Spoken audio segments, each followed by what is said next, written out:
Hi everyone. In this video, we are going to prove another conditional identity where the three angles involved are actually the interior angles of a triangle. Now let's take a look at the trigonometric identity that we are going to prove here. It says that sine of A plus sine of B plus sine of C is equal to 4 times cosine of A over 2 times cosine of B over 2 times cosine of C over 2. And that's what we have to prove. We have to prove that the left hand side is equal to the right hand side. And the way we are going to prove it, we are going to begin with the left hand side expression and we'll do some transformation and eventually we'll arrive at the right hand side expression. Now to be able to do the proof, we have to use a few basic trigonometric concepts, and let me quickly review those one by one. The first concept we're going to use is the formula for converting a sum of two trigonometric ratios into the product form. So if we have sine C plus sine D, that can be written as 2 times sine of C plus D over 2 times cosine of C minus D over 2. The second concept that we are going to use is the sum of two cosine ratios being converted into a product form. So if we have cosine of C plus cosine of D, that can be written as 2 times cosine of C plus D over 2 times cosine of C minus D over 2.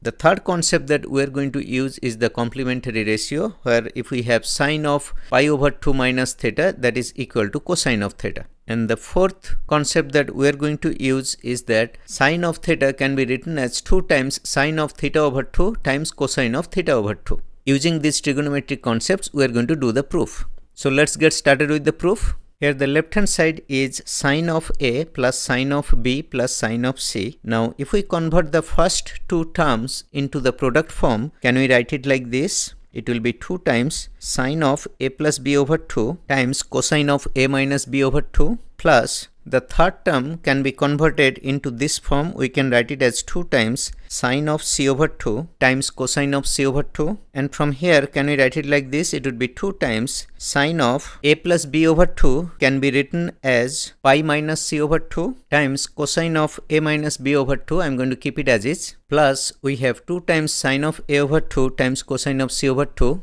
And if we simplify this little bit, we are going to get 2 times sine of pi over 2 minus an angle, that will be cosine of that angle. So this will be cosine of C over 2 times we have cosine of A minus B over 2 plus we have 2 times sine of C over 2 times cosine of C over 2. Now if we look at these two terms here, we have a nice common factor. And what are the common factors? 2 would be one of the common factors, and then cosine of C over 2, that would also be another common factor. So let's take the common factor out. So then this can be written as 2 times cosine of C over 2, and then I'm using a bracket here. So within the bracket, from the first term we will have the remaining item would be cosine of A minus B over 2 plus from the second term we will have sine of C over 2. And then let's keep the outside factors as is, 2 times cosine of C over 2, and then within the bracket let's keep cosine of A minus B over 2 as is, plus the sine of C over 2 can we write it as, because we know that the sum of A over 2 and B over 2 and C over 2, that is equal to half of pi, then C over 2 can be written as pi over 2 minus the sum of A over 2 and B over 2, and from here we can write this as 2 times cosine of C over 2 times we have cosine of A minus B over 2, and the next term is now going to become a cosine ratio. It will be cosine of A plus B over 2, that's the complementary ratio. Sine of pi over 2 minus an angle is equal to cosine of that angle. And why did we do this trick? Well, so that we can now use the cosine C plus cosine D formula to convert into a product form, right? Ultimately our objective is to go into a product form. So I attempted to convert them into cosine so that I can use the formula of converting a sum into product. That way ultimately we will have only the product form, right? So in the next step, what we are going to do, within the bracket I'm going to rearrange the terms little bit. I'm going to write the cosine of A plus B over 2 as the first term, and then keep the other one as the second term, so cosine of A minus B over 2.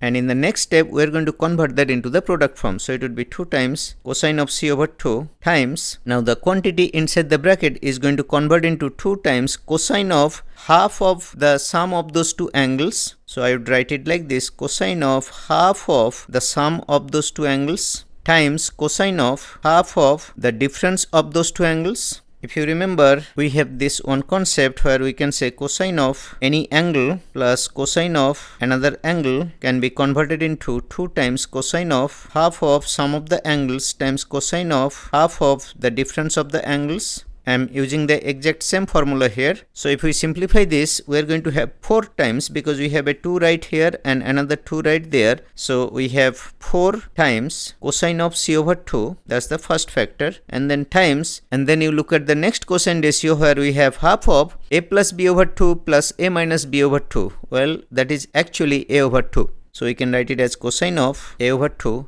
times, if you look at the third cosine ratio there, this will turn out to be cosine of b over 2. And our proof is almost done. Let's just rearrange the factors a little bit. So we can write it as 4 times cosine of a over 2 times cosine of b over 2 times cosine of c over 2. And that's actually equal to the right hand side, and hence the identity has been proved. I'm going to create a few more videos to prove a few more similar identities. I hope everything made sense in this video. Thank you for watching. See you in the next video.